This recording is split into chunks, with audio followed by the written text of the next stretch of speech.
We are looking at a Type 3 balloon frame style construction house. This is ordinary construction, so non-combustible. We can see that it's balloon frame, which means that if any fire starts in the basement, it's going to add on to the attic because it can spread so quickly, which leads to structural instability. On the Bravo side, there was an add-on built to the newer side, and that connects to the garage.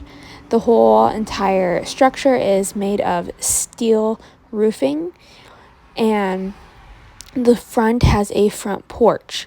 Now, making our way around, we can see that it keeps on adding, so this whole side is Bravo side. Now, lots of doors and windows for ventilation if we need to. There is no hydrants in this area at all because of being in the country. Doing our 360, when we're on scene, we can tell that there's a propane tank, so watching for those outside exposures. Now we can see part of the front side of the house, that porch I was talking about. So here's the 2-story.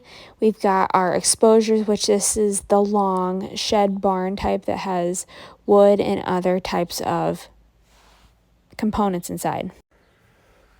When on scene, my priority is going to be the type of structure and water. Water is important because, as I said, we're in the country, so there is no hydrants, and we have a volunteer fire department that is closest to us, and we are going to want to make sure that we have water and that we have even people there to help us.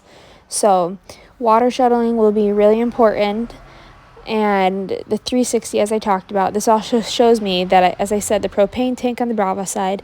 I also can see that I have a busy road with lots of traffic that I'm going to have to cooperate with. And depending on the size of this fire that is within this construction, I'm going to want to deal how I want to fight that, because if it's too much taken with having a balloon frame construction, I'm going to want to put that possible for, is it worth the risk versus benefit. So if it's too much, it will have to be into a defensive attack, which after that is going to be controlling the propane tank as my exposure, and controlling my other exposure, which is the barn that has all that wood inside. That is going to be a massive fire. So ventilation will be coordinated, if it can, with how the fire is doing. If we can coordinate, as that a good attack, or if it's defensive, if we're just going to knock a window out and just pretty much aim and just try and put it out.